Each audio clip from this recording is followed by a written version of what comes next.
Jadi untuk penutupnya ya kami minta kepada masing-masing narasumber untuk menyampaikan closing statement-nya masing-masing. Silakan kita minta dari Bunda Neno dan Mbak Tika. Baik, teman-teman FTA, kembali ini adalah komunitas gagasan. Teruslah memperjuangkan hal-hal baik sampai akhir hayat kita. Dan khusus mengenai pembicaraan kita, saya ingin menekankan bahwa kita hari ini sebagai bangsa Indonesia, kita berada pada sebuah peradaban yang hancur. Kita sedang berada pada sebuah peradaban yang tidak bisa dibanggakan. Dari nilai moralnya, dari sosialnya, ekonominya, politiknya, ya, kekuasaan oligarki yang begitu mengikat kita, ya, kekuasaan-kekuasaan yang sudah mencengkram diri kita. Seolah-olah kita sudah tidak punya harapan lagi untuk bisa menatap masa depan yang lebih baik. Tetapi saya pada malam hari ini ingin mengatakan bahwa itu semua sudah ada di dalam pengetahuan Allah Subhanahu wa Ta'ala. Tetapi kita masih punya kesempatan dan kita harus menjalankan kesempatan itu dengan keyakinan. Kalau kemarin cara kita mendidik anak-anak kita hanya menghasilkan anak-anak yang melakukan penyimpangan-penyimpangan baik sosial, moral maupun ideologi, maka hari ini kita harus pastikan kita tidak boleh keluar lagi dari apa yang telah dituntunkan oleh Allah Subhanahu wa Ta'ala ya di dalam Al-Qur'anul Karim. Wa torfu biyadillah, at-torfu biyadikum. Maka pengganglah ini. Tali yang satu ini dipegang oleh Allah dan tali yang satu dipegang oleh engkau, wahai umat, dan tali itu bernama Al-Qur'an. Maka siapa saja yang keluar dari Al-Quran, dia pasti akan menemukan kehancurannya. Dan kita tidak ingin anak-anak kita hancur, maka kalau dia menyimpang, kita kembalikan lagi kepada Al-Quran. Mari kita hidupkan pendidikan Al-Quran dengan penuh kasih sayang. Jangan memaksa, jangan membuat anak kita terdera. Tetapi hidupkan dengan berbagai kreativitas, dengan berbagai inovasi, dan terutama kembangkan minat pertama dia, passionnya, rasa sukanya dia, dan kemudian balutlah dengan kasih sayang yang sempurna, pelukan, ciuman, kasih sayang yang sempurna di dalam rumah, dan kemudian buka wacana dia terhadap keilmuan agar dia dapat melihat dunia ini lebar seluas-luasnya, tetapi teladankan kepada anak-anak kita adab, ya, adab yang baik, yang mulia. Nah ini saya kira mudah-mudahan insya Allah kita masih bisa mendapati hari di depan di mana anak kita, cucu keturunan kita merupakan satu dari 313 orang yang nanti akan bertemu dengan hari yang sangat indah. Setelah itu nanti akan ada kejayaan, hari akhir di mana 40 tahun kita akan dalam kejayaan yang luar biasa. Dan itu harus kita proses dari hari ini.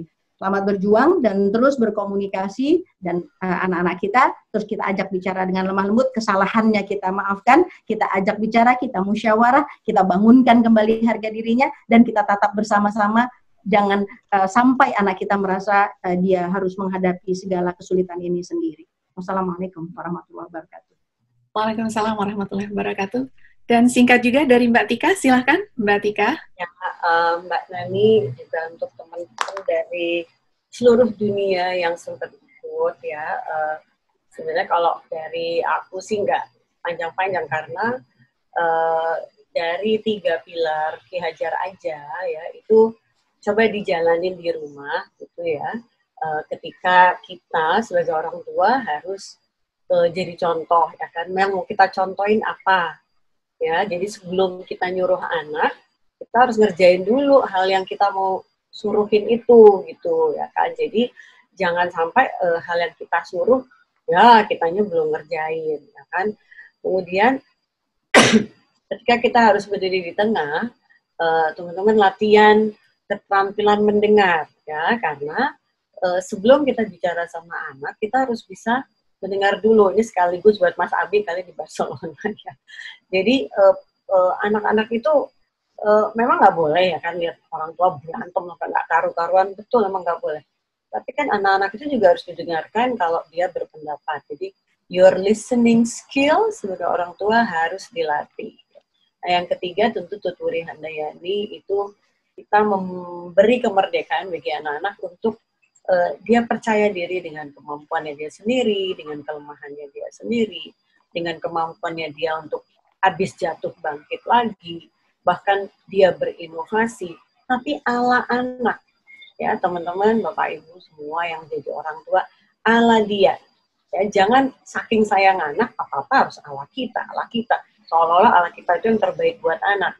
Hati-hati di situ, ya, karena justru keala-anakan inilah yang harus dikembangin, ya, karena ya Allah Subhanahu wa Ta'ala udah nyiptain dia gitu loh, dengan segala bakatnya, segala perangkatnya, ya. Itu yang harus kita kembangin, itu yang harus kita sadari bahwa he or she has to develop according to her nature. Ya. Jadi nature dari pencipta, dari Allah Subhanahu wa Ta'ala itu. Dan terakhir adalah untuk memberikan contoh tentunya dari yang keren-keren, yang bagus-bagus gitu ya. Bahkan tokoh-tokoh yang luar biasa pun, kalau teman-teman baca buku-buku autobiografi, ya mereka juga banyak kekurangan gitu.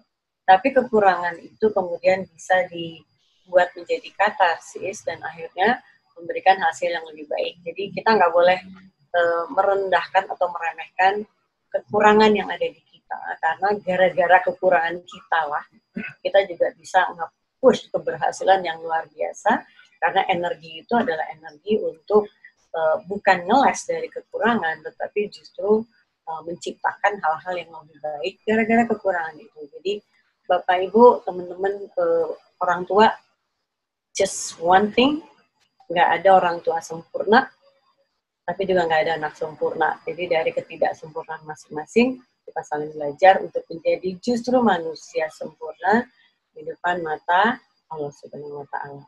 Terima kasih, and back to you Mbak Nani. Terus kapan kita tatap mukanya ini di Barcelona gitu loh, masa Zoom melulu. Thank you. Bye. Terima kasih banyak Mbak Tika atas closing note-nya, statement-nya. Terima kasih banyak ke Bunda Neno Warisman yang sudah menjadi narasumber kita pada hari ini. Mohon maaf kalau ada pertanyaan yang belum terjawab atau mungkin ada yang resen yang belum kita kasih kesempatan karena waktu di Jakarta sudah larut ya, sudah cukup malam. Inginnya menjawab dengan detail semuanya, tapi apa daya ya, karena waktu yang membatasi kita, kami dari panitia mengucapkan banyak terima kasih khusus kepada Bunda Neno Warisman dan kepada Mbak Tika Bisono atas kehadirannya, atas waktunya, atas materi yang sudah disampaikan kepada kami, ayah bunda, calon ayah bunda. Mudah-mudahan acara ini sangat bermanfaat. Dan kami sampaikan dari Forum Tanah Air bahwa setiap awal bulan, hari Sabtu, itu akan ada acara yang sama, yaitu obrolan santai dan informatif, yang insya Allah akan diisi oleh para narasumber dan tokoh-tokoh yang insya Allah sangat bermanfaat buat Bapak dan Ibu. Dan pada tanggal 1 Agustus nanti juga akan ada acara yang lebih serius lagi. Jadi stay tune ya Ibu Bapak, dan silahkan ikuti kegiatan ini di YouTube, di FTA ya, Forum Tanah Air. Silahkan subscribe, like, dan share juga. Begitu ya Bapak dan Ibu. Kami boleh satu nggak Mbak Nani? Satu aja. Ya, silahkan. No, dapat salam dari Tursi. Dah, itu aja. Serius banget. Kita udah serius banget nih, apaan nih gitu. Ya, bisa kenceng aja, senyum dikit. Bikin musik. Mencairkan ketegangan, Bu. Ini suruh nyanyi nih, biar nggak tegang nih, nyuruh nyanyi.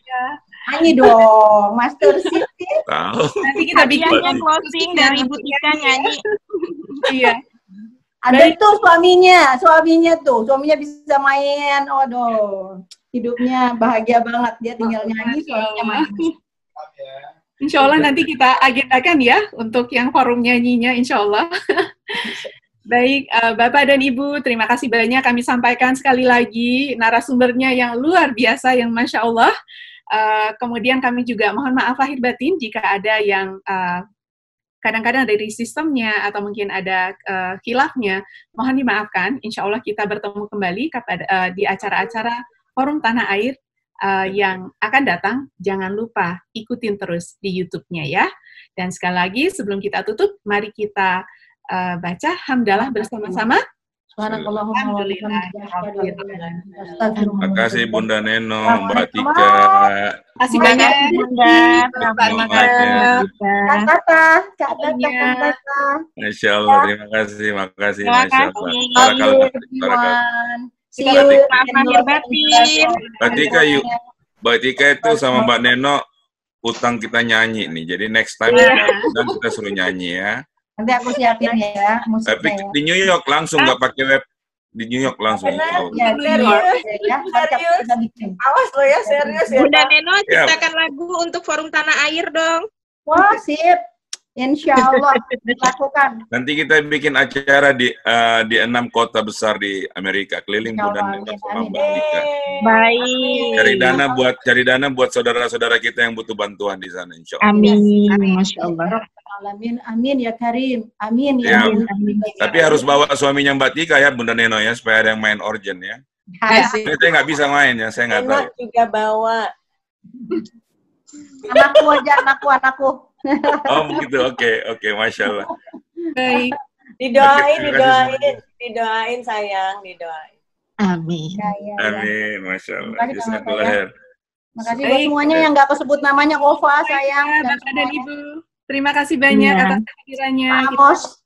Ya, terima kasih. Ini teman-teman sahabat-sahabat yang terus nungguin sampai malam. Masya Allah. Amin. Siap. Terima kasih Bunda. Terima kasih Mbak Tika. Wassalamualaikum warahmatullahi wabarakatuh. Waalaikumsalam.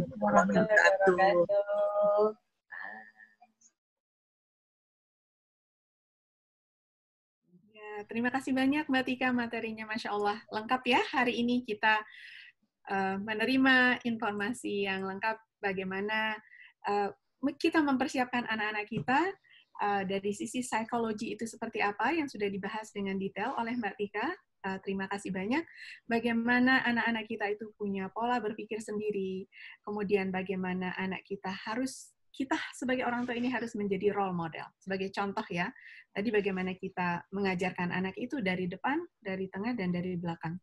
Lalu bagaimana kondisi sekarang, ya banyaknya teknologi yang tidak bisa kita halangi ya. Bagaimana anak-anak bersosialisasi dengan sosial medianya, kemudian dengan gadgetnya, bagaimana kita kontrol itu. Lalu kita melihatnya pengaruh-pengaruh seperti narkoba, kemudian dari informasi tadi Mbak Tika sampaikan, penghuni lapas itu banyak juga yang anak-anak muda. Nah, sekarang bagaimana kita sebagai orang tua mempersiapkan itu. Dan yang satu juga kata kuncinya adalah banggalah dengan diri sendiri. Tentu endingnya adalah bersyukur. Jadi kita bangga dengan diri kita, tapi tentu usaha-usaha kita bagaimana kita mempersiapkan generasi muda ini. Paketnya dengan agama, kemudian dengan lingkungan yang baik, dengan menjadi role model yang baik. Ya, kira-kira begitu ya, Mbak Tika dan Bunda Neno. Baik, kami menyapa semua yang hadir di sini, ayah bunda, calon ayah bunda dari beberapa negara, ada yang dari USA, dari beberapa states, kemudian dari Australia, dari Europe, dari Barcelona kalau tidak salah, tadi Bapak Ebi, ya, Masya Allah. Mudah-mudahan apa yang sudah dipaparkan tadi menjadikan masukan, inspirasi baru buat Bapak dan Ibu. Nah, kita masuk sekarang ke sesi tanya-jawab. Untuk sesi tanya-jawab, kami persilahkan Mbak Nadia dari FTA, dari Forum Tanah Air, yang akan membacakan beberapa pertanyaan, dan setelah itu nanti akan dijawab oleh narasumber kita, Bunda Neno dan Mbak Tika. Mbak Nadia, kami persilahkan. Baik, terima kasih Mbak Nani. Kita langsung saja mengingat waktu yang makin berjalan. Ini ada beberapa pertanyaan, mungkin kita mulai dari Bunda Neno sendiri dulu. Ada dari Bu Nukita. Beliau menanyakan bagaimana kita harus menyikapi dengan bombardir sosialisasi dan globalisasi LGBTQ di sekitar kita. Bunda Neno, apakah pertanyaan ini mau saya berikan semuanya atau mau dimulai dari satu persatu dulu untuk dijawab? Ya, satu-satu boleh. Baik, silakan Bunda untuk menjawab. Ya, soal LGBT ya. Mbak Unika, kita udah tahu bahwa ini bukan cerita baru. Di dalam Al-Quranul Karim kita udah tahu, di dalam kitab agama lain juga udah ada. Bahwa memang ini adalah perilaku yang dilaknat oleh Allah. Ini kita harus berpegang pada prinsip, karena gini, kalau kita nggak berpegang kepada dua yang disebutkan, yaitu Al-Quran dan hadis, ya ini pegangan kita hidup di dunia. Kalau memang nggak mau pegang itu, silahkan ambil yang lain dan nikmati kehancuran itu. Sebab yang dibuat, HP yang dibuat ini ada modulnya, ada buku petunjuknya. Kita dibuat oleh Allah, ada buku petunjuknya. Buku petunjuknya itu Al-Quran. Di dalam Al-Quran dikatakan bahwa perbuatan laki-laki yang berhubungan seksual dengan laki-laki atau sejenis, perempuan dengan sejenis, itu dilaknat oleh Allah. Dan diceritakan di situ bagaimana kaum Sodom, ya kaum Sodom Gomorrah itu. Nah, jadi kalau kita menghadapi hal tersebut, memang kita harus menjadi orang yang sulit. Misalnya ketika perusahaan besar ada yang misalnya menyetujui, mendukung secara internasional, ya kita berpegang kepada agama kita. Kalau kita bisa menggerak, kalau kita pejabat, kalau kita misalnya punya kekuasaan, tentu kita bisa melakukan dengan kekuasaan kita, dengan tangan kita maksudnya. Kalau tidak, kita bisa dengan suara kita. Artinya kita bisa menyuarakan ketidaksetujuan kita. Tapi seburuk-buruknya adalah kita menidakkan dengan hati kita. Kan itu prinsip kita sebagai seorang muslim mukmin. Dan Rasulullah SAW itu juga mengatakan bahwa kita itu akan menjadi orang yang asing, dan semakin nanti zaman berganti anak-anak kita, mereka akan menjadi orang yang aneh, karena kebaikan itu atau kemuliaan itu akan jadi aneh gitu. Dan ini yang harus kita persiapkan pada anak-anak kita, untuk mereka tenang, easy saja. Oh, oke, fine. Dia bisa ngelihat orang lain, tapi dia nggak bisa bilang bahwa oh iya semua itu sama aja, kok itu hak masing-masing. Oh, kita nggak boleh ganggu. Oh, nggak bisa begitu. Bahwa yang jelek itu, yang batil itu batil, jadi harus bilang, oh nggak bisa. Kalau bisa bilang sama temennya atau sama anaknya, dia mau merubah, dia bilang, kamu nggak boleh. Karena agama kita, walaupun kau bukan sama satu agama sama saya misalnya, tapi di agamamu pun bagaimana? Nggak boleh juga itu, nggak boleh itu. Nggak boleh itu, nggak benar. Itu menyusahkan dirimu, penyakitnya menghadang, ini. Jadi dia harus bisa menghalangi keburukan itu. Tapi kalaupun enggak, maka dia harus menghindar. Saya bilang sama putra saya, ada teman kamu yang saya lihat ada gejala yang seperti itu, saya mohon kepada kamu, nak. Saya bilang tinggalkan temanmu yang itu, dan saya minta sangat. Karena udah sampai di titik di mana kita memang harus memutuskan hal tersebut sebagai orang tua ya. Ya, itu yang saya sebut kalau ada LGBT, jelas di dalam Al-Quran petunjuknya seperti itu. Ada restoran yang misalnya memang mendukung LGBT. Ya sudah, kita tidak duduk lagi di restoran itu. Kalau orang Jawa bilang, ya enggak paten, enggak apa-apa, enggak mati kita gitu. Ya kita harus mengambil sikap, harus berani dan mau berkorban untuk menjalankan apa yang memang kalau dibilang, waduh keras banget itu, radikal banget. Radikal itu adalah akar. Ya kita memang ini jalan keselamatan ya seperti ini gitu. Ya nggak apa-apa, kita yang sosialisasikan pada anak kita. Oke, penggantinya apa? Kalau kamu suka kopi ini, oke, kita beli kopi yang ini. Rasanya kurang-kurang dikit, tapi mikir, atau ibunya bikin kopinya kalau anak remajanya suka misalnya gitu. Banyak cara, many ways to express kesukaan atau hobi-hobi kita, cinta kita, suka kita. Tapi itu tadi, kita mau nggak hidup diatur oleh panduan hidup kita. Saya kira itu. Baik, terima kasih Bunda Neno. Mungkin kita coba untuk selingkan ya, bergilir dengan Bu Tika, biar nanti kebagian, jadi waktunya habis pun semua sudah bisa menjawab.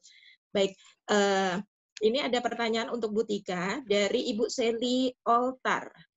Beliau menanyakan, jika kita cermati psikologi atau parenting Barat dan parenting Islam, parenting berdasarkan Al-Quran dan hadis, akan ditemukan beberapa perbedaan. Salah satu perbedaan yang cukup mendasar adalah perbedaan tahapan atau fase perkembangan anak manusia. Ternyata dalam Islam tidak ada fase remaja, teenager. Dalam Islam setelah fase anak langsung fase balik atau dewasa. Menurut pengamatan saya, inilah yang membuat banyak terjadi kerusakan di generasi kita. Karena dengan adanya fase remaja, kadang disebut masa puber, itu banyak orang tua jadi permisif terhadap kesalahan yang dilakukan anaknya dengan alasan masih remaja, masih puber, dan sebagainya. Padahal jika ditinjau dari perspektif Islam, anak kita tersebut sudah balik, sudah dewasa, sudah harus tahu betul mana baik buruk, tanggung jawab dan konsekuensinya. Itu bagaimana menurut Bu Tika? Terima kasih. Silakan. Tadi dari Mbak siapa tadi ini, maaf? Mbak Seli Oltar. Mbak Seli, Mbak Seli maturun pertanyaannya. Ini sih seharusnya yang jawab bukan cuma aku nih ya, tapi I'll do my best. Ya, I'll do my best. Jadi kalau misalnya kita di Indonesia itu memang mengenal bahwa ada, kalau zamanku dulu Mbak Seli itu remaja, habis itu gara-gara industri ya, gara-gara industri muncul di ABG gitu loh. ABG tadi juga nggak ada, zamanku memang hanya remaja. Akil balik itu sebutannya remaja gitu ya. Nah, tapi memang ada ukuran ya Mbak Seli, ada ukuran.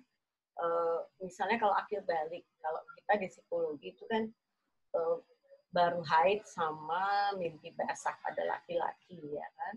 Kemudian ada perkembangan-perkembangan dan perubahan-perubahan fisik, ya kan. Kemudian hormonal pastinya.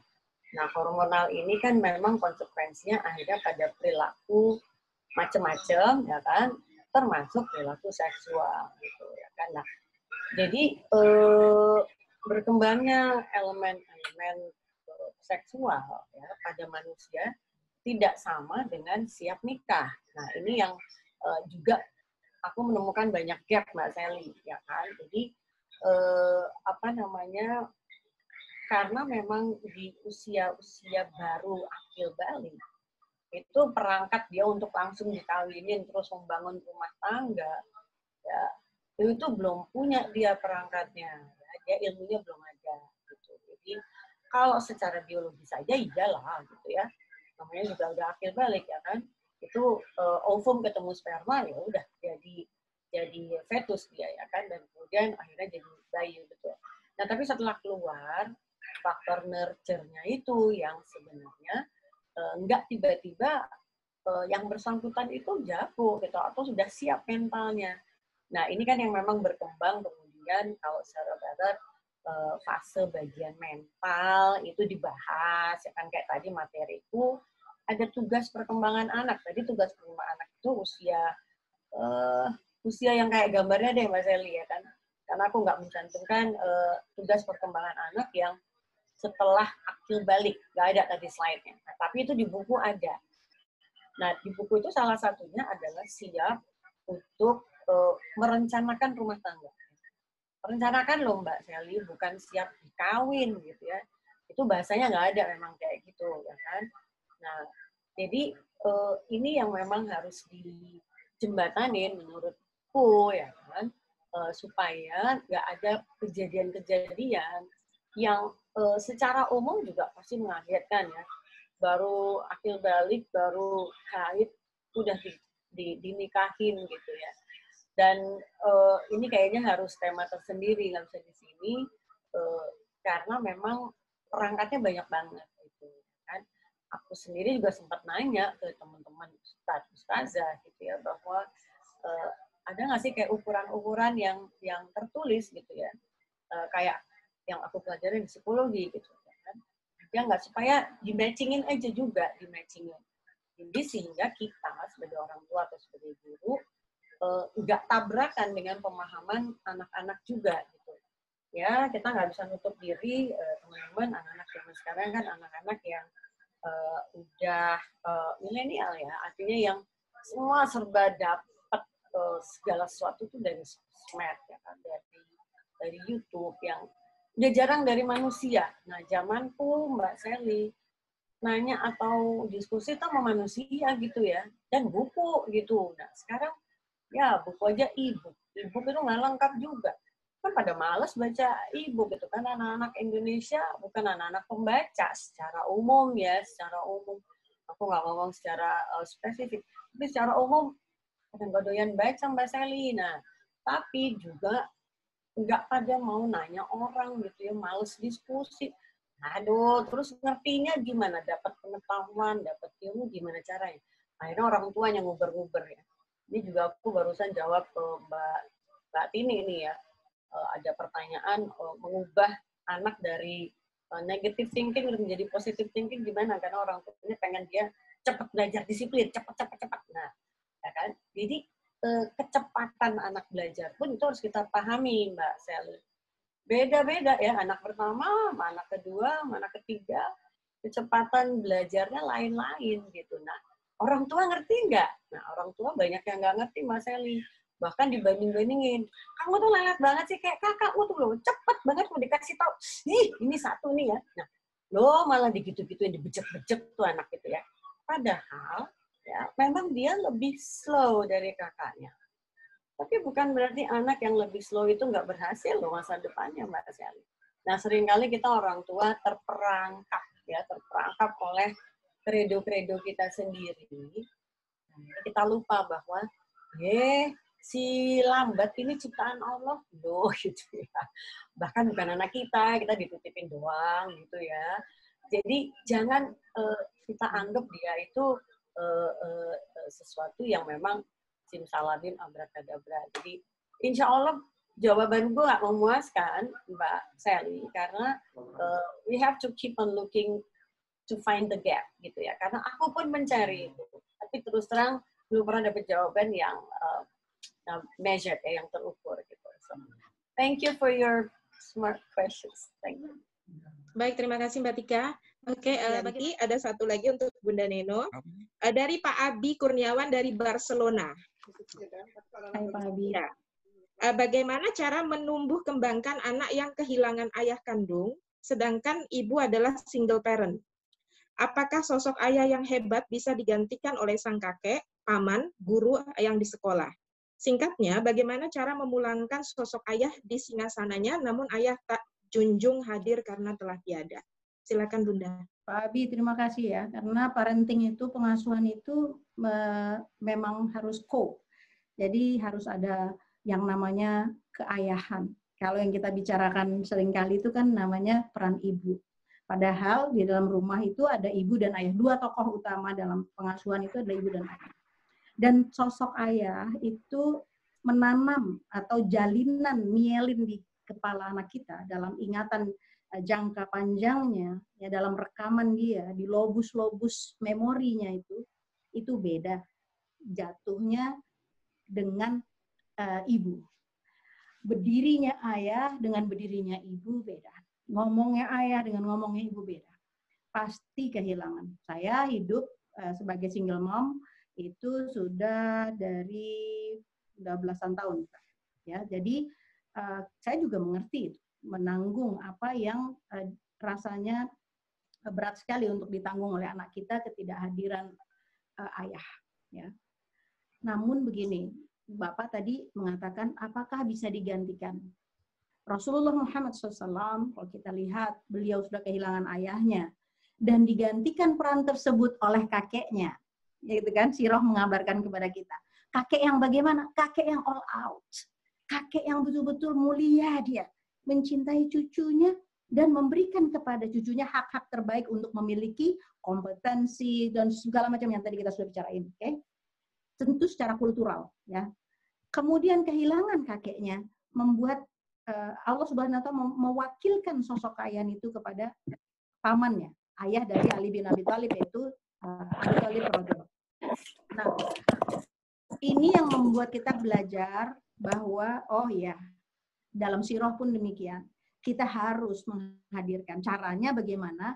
Satu syaratnya, dia tidak memiliki kelainan jiwa. Dia tidak memiliki split personality, dia tidak memiliki kecenderungan dari kejiwaan yang menyimpang. Ini bahaya. Karena ini hal sendiri yang harus dibicarakan, tapi kita berharap bahwa sosok pengganti tersebut siapapun dia memang memiliki kualitas ya kemanusiaan yang baik, yang mulia. Ini juga bisa hadir bukan dari satu keluarga, tapi dia bisa hadir dari tokoh misalnya. Tokoh di sini bisa tokoh politik, bisa tokoh agama, bisa tokoh sosial.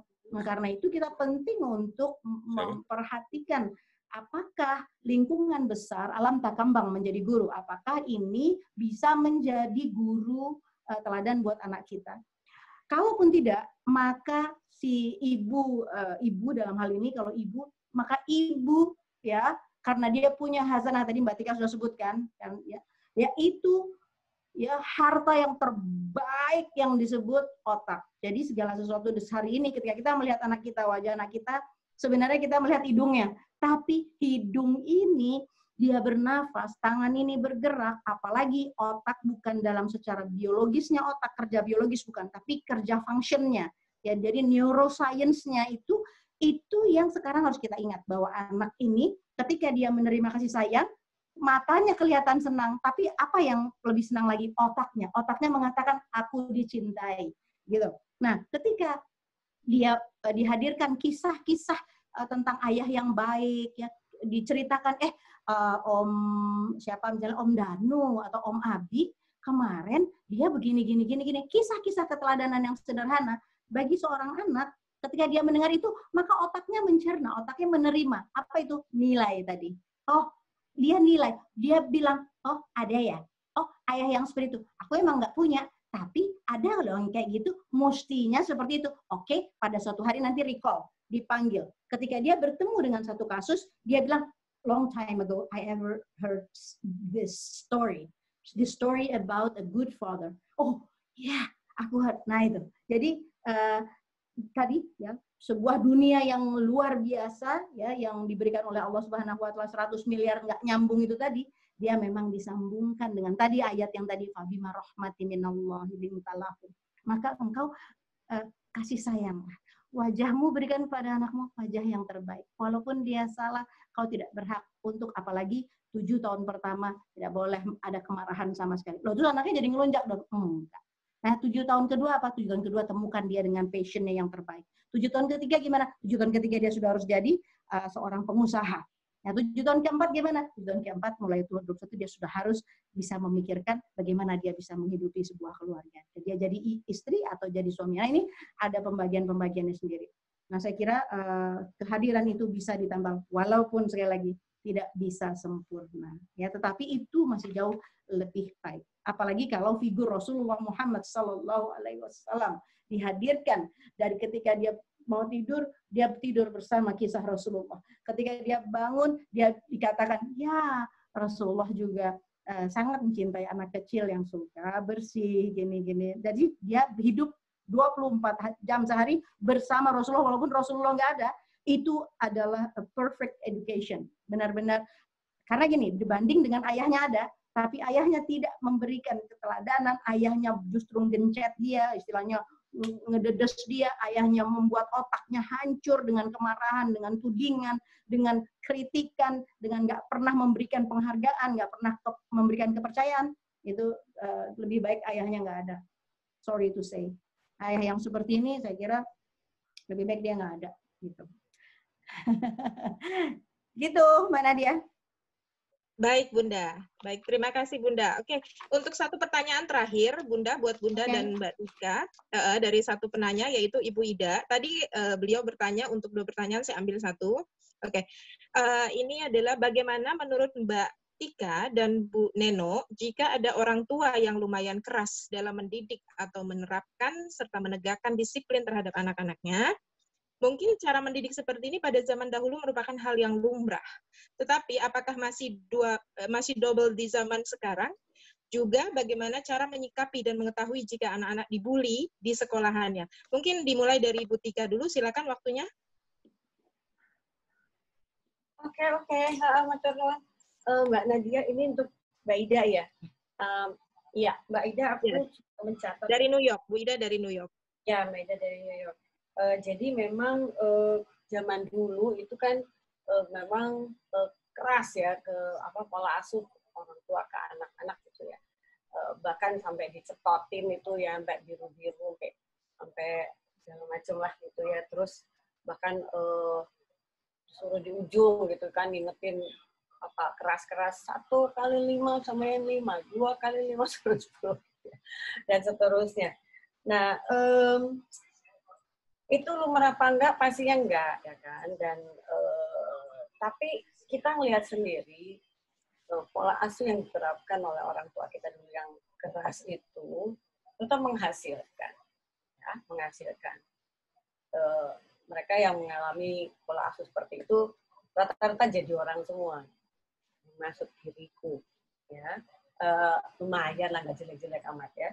Kemudian apakah sekarang itu masih doable? Nah, untuk zaman sekarang ini memang udah enggak, Mbak Ida, ya kan? Jadi ada satu cara ya yang disebut sebagai pedagogi dengan konsekuensi. Jadi apapun yang kita didik ke anak itu harus embedded, ya, nempel dengan the consequences of it gitu. Nah, karena konsekuensi ini menentukan hasil nanti outputnya seperti apa. Nah, berarti di sini kan orang tua yang tadi 3 pilar Ki Hajar itu peran di tengah itu harus cerdas banget gitu.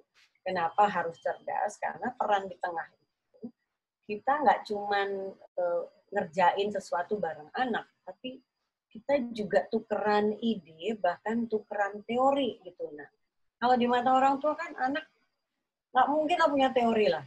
Pasti teori orang tua lebih hebat dari teori anak dong. Gitu. Nah, jangan salah. Di pilar yang kedua itu, di situ ada tuker-tukeran teori. Nah, ini kalau teman-teman punya anak yang tahu-tahu cerdas, ya, lebih cerdas dari orang tua, ya pastinya kita bisa belajar sesuatu yang baru dong dari anak kita gitu.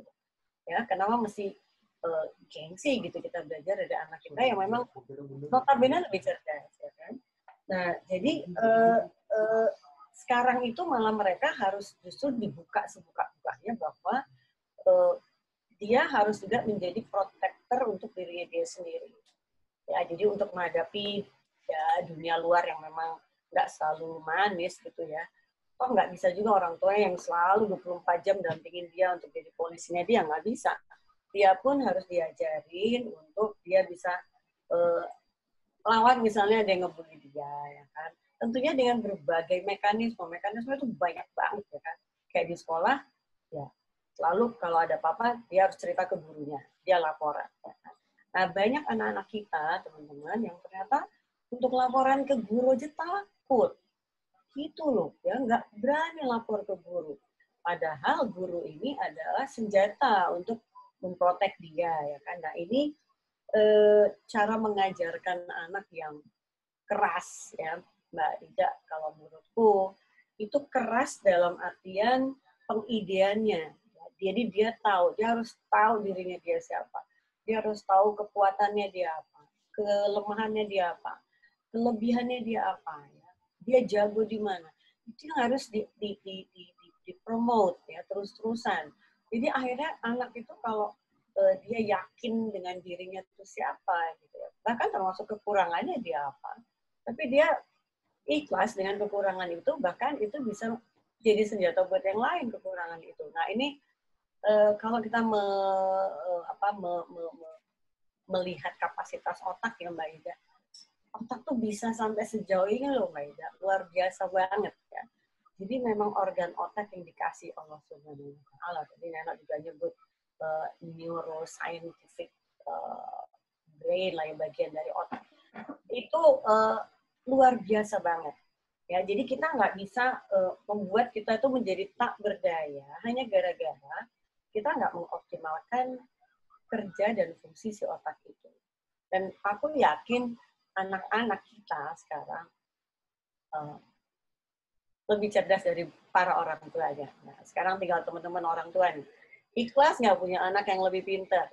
Atau nggak ikhlas, anak-anak nggak boleh lebih pintar dari orang tuanya. Ini banyak fenomena kayak gini. Ya, jadi kalau dia punya pikiran yang lain, nggak boleh. Nah, ini harus diberikan kebebasan. Ya udah, kalau misalnya kebebasan anak berpikir atau agak nyeleneh, dengan kearifan kita lurusin. Tapi nggak boleh ditekan dia. Jadi biar dia tahu dia salah di mana, tapi dia jadi benar lagi. Atau dia udah benar, jadi lebih benar lagi.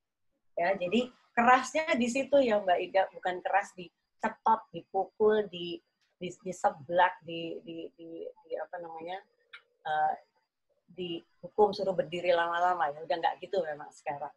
Nah, mungkin anak bisa nambahin dari sisi yang lain lagi. Monggo. Baik, terima kasih Bu Tika atas jawabannya. The last one, silakan untuk Bunda Neno memberikan pendapatnya. Silakan Bunda. Oke, hanya menambahkan contoh aja. Suatu hari di sebuah daerah ada seorang pemuka, ya, pejabat setempat yang mendengarkan saya bicara pada kaum ibu dan calon ibu dan bapak dan calon bapak. Lalu beliau mengatakan, waduh, gitu. Saya sedang menerangkan atau menginisiasi agar masyarakat mau melakukan cara berkomunikasi pengasuhan dengan cara yang otoritatif, yang dialogis. Jangan yang otoriter, jangan yang permisif. Gitu kira-kira. Nah, beliau menangkapnya, beliau bilang, saya nih Bu Neno dibesarin sama bapak saya dengan cambukan, dengan pukulan, sampai akhirnya saya tuh bisa jadi seperti ini adalah karena ayah saya melakukan itu kepada saya, gitu. Ini tadi ya. Lalu saya bilang, oh gitu ya Pak ya. Iya, kalau nggak begini saya nggak jadi orang, Bu Neno. Terus saya bilang, baik Pak, tentu dengan penuh rasa hormat kepada orang tua Bapak yang sudah mendidik Bapak. Nah, namun izinkan saya memiliki keyakinan yang berbeda. Andaikan Bapak diperlakukan sebagaimana Rasulullah memperlakukan setiap anak dengan penuh penghargaan, dengan penuh kasih sayang, dengan kalimat-kalimat yang menantang otaknya untuk berpikir, bukan mengancam, bukan menekan, tetapi membangkitkan heroik, ya, sifat kepahlawanan anak tersebut. Ya, kita tahu kisahnya seorang anak ingin ikut berperang, kata Rasulullah, coba kau pegang tanganku, kau ambil tanganku. Padahal masih kecil sekali, dia belum bisa. Nanti kau datang lagi ketika tanganmu sudah bisa menjangkau ini, dan kau boleh ikut. Gitu ya. Jadi ditantang, gitu ya, bukan dikecam. Nah, saya bilang sama Bapak tersebut, kalaulah ayah orang tua Bapak sudah mengetahui bagaimana caranya Rasulullah SAW mendidik anak-anak di zaman beliau, saya yakin Bapak sudah jadi presiden. Saya bilang, pasti Bapak jadi orang yang lebih baik dari yang hari ini Bapak dapati. Allah menyampaikan kepada hati beliau, beliau terdiam, berpikir, mengenang masa-masa lalunya dan mengembalikannya lagi kepada masa sekarang. Ya, saya kira cerita ini ya hanya ditutup di sini saja. Apa-apa yang kita sampaikan pada kita, kalau satu lagi adalah ketika kita tidak ya melakukan apapun, ya, ketika kita hanya menyumbangkan sperma dan kemudian ovum tadi, ya, sel telur tadi menerima sperma yang kemudian diputuskan atas izin Allah buntutnya itu, dan kemudian dia menjadi mudghah, menjadi alaqah, ya, di dalam rahim tersebut, dan Allah membalut, ya, yang zigot itu kecil itu menjadi kemudian tulang dan apa.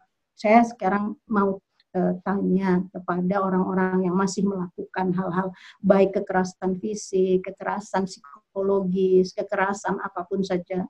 Saya mau tanya, apakah gitu hak kita untuk memperlakukan itu kepada makhluk lain, hatta itu anak kita?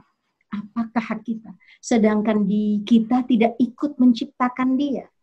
Allah Subhanahu wa Ta'ala menciptakan dia dalam waktu 9 bulan tersebut dengan keajaiban luar biasa, dengan duplikasi sel-sel yang tidak pernah ada di dalam pengetahuan manusia, kecuali memang itu bernama keajaiban. Dan kalau memang kamu membenturkan kepala anakmu atau kamu menekan jiwanya dan mengatakan hal-hal yang buruk kepada dia, atau menyuruh dia, mendorong dia sampai dia harus jadi nomor 1, dan kemudian kamu lesin dia dengan segala macam, tapi jiwanya terdera, hatinya luka, otaknya kemudian burnt, ya, hangus, otak-otaknya banyak wilayah yang hangus sehingga dia harus mencari kebahagiaan dengan cara-cara yang lain. Saya bertanya kepada para orang yang berlaku seperti itu, apakah kamu tidak malu bahwa kamu tidak melakukan apa-apa kepada dia, membentuk dia seujung jari pun kamu tidak bisa, kamu hanya menerima ketika anakmu keluar, sudah jadi dia keluar itu. Dan hendaklah manusia itu tahu diri akan di hadapan Tuhannya yang maha agung dan maha besar. Saya kira itu. Ya, Terima kasih banyak Mbak Nadia yang sudah membacakan pertanyaan-pertanyaan yang masuk dan sudah dijawab oleh narasumber kita, Bunda Neno dan Mbak Tika. Mudah-mudahan ya dari uraian yang sudah disampaikan secara detail ini, materi yang sudah disampaikan yang super manfaatnya buat kita ayah bunda, calon ayah bunda, bagaimana kita menyiapkan Ananda sebagai generasi penerus akan membentuk bangsa ini nanti ya. Di semua usahanya itu adalah pertama kali itu di tangan orang tua ya, ayah dan bunda.